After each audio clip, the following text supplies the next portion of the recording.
Vocês são sal da terra. Ora, se o sal vier a ser insípido, como lhe restaurar o sabor? Para nada mais presta senão para ser lançado fora e ser pisado pelos homens. Mateus capítulo 5, verso 13. Jesus começa o Sermão do Monte com as bem-aventuranças, nas quais ele proclama as bênçãos presentes e futuras para os seus discípulos. E estes são os adjetivos que ele liga aos seguidores de Cristo: manso, misericordioso, pacificador, puro e por aí vai.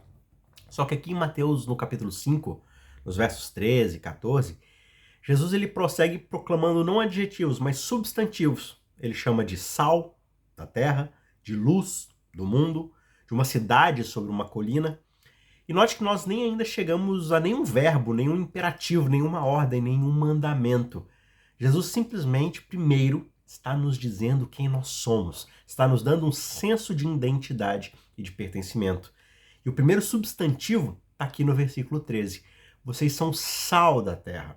Ora, se o sal vier a ser insípido, ou seja, se o sal vier a perder o seu sabor, a sua capacidade de salgar, como lhe restaurar esse sabor? Para nada mais presta senão para ser lançado fora e ser pisado pelos homens. Agora, o que isso significa? Bem, o contexto aqui está falando da distinção de propósito. O sal sem a capacidade de salgar é a coisa mais inútil que você pode imaginar. O sal que não salga é como poeira, é pó, é terra. Não tem valor. E junto com as imagens da luz e da cidade, Jesus está dizendo que um cristão salgador, ele se destaca. Os cristãos são diferentes. E repare aqui mais uma vez que Jesus não está dizendo que os cristãos devem buscar serem diferentes. Não é que a gente deve tentar se sobressair. Nós somos diferentes. Se somos cristãos, somos diferentes. Se somos iguais, é porque não somos de fato cristãos. Nós somos simplesmente o sal da terra. Só que de que forma nós somos diferentes? E aí que tá. Bem, uma abordagem popular para isso geralmente é dizer que o sal era usado como conservante nos tempos antigos. Portanto, os cristãos eles devem preservar a terra sendo distintamente cristãos. John Stott, famoso pregador, ele falou dos seguidores de Cristo como tendo um impacto positivo na sociedade.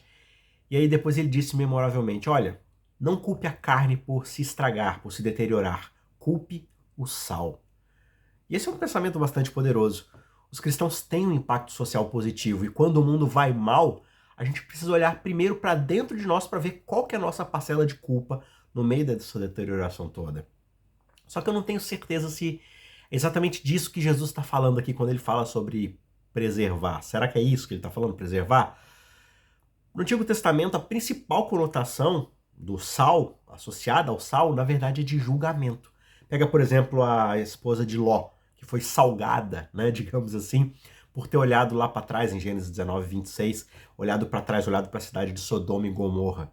Ou pense também nos sacrifícios que eram salpicados com sal, por exemplo, lá em Ezequiel 43, 24, ou os lugares de julgamento, que foram vários lugares de sal, né? Você pode ver lá em 2 Samuel 8, 13, Ezequiel 47, 9. A própria nova criação será um lugar onde a água doce triunfará sobre o sal. Isaías 11, 9, Apocalipse 21, 1, né? O mar já não existe, aquela coisa toda. E quando a gente chega no Novo Testamento, Paulo ele faz um comentário que é bastante intrigante. Ele diz assim, olha, que a palavra dita por vocês seja sempre agradável, temperada com sal, para que saibam como devem responder a cada um. Está lá em Colossenses 4, verso 6. Ou seja, responder todo homem requer graça, por um lado, e sal pelo outro. Mais uma vez, parece que essa pitada de sal é uma pitada de julgamento, de discernimento, de ponderação. O que significa então que os cristãos são sal da terra? Bem, de um lado nós somos luz, do outro nós somos sal. De um lado nós brilhamos neste mundo à luz de Cristo, para que as trevas possam ser discernidas na luz. A gente vai falar um pouco mais sobre isso amanhã. Agora, do outro lado, nós julgamos a terra com o julgamento de Cristo. A nossa mensagem não é simplesmente, Cristo Jesus é a rocha. Não, a gente também diz, tudo mais que não é a rocha é areia movediça. Pelo sal nós evidenciamos aquilo que é bom e santo, enquanto também deixamos evidente aquilo que não pertence à vida no reino. O cristão é salgado, o cristão salga. Mas vale a pena a gente se perguntar hoje, será que nós perdemos a nossa salinidade? Será que a gente perdeu a nossa capacidade de salgar?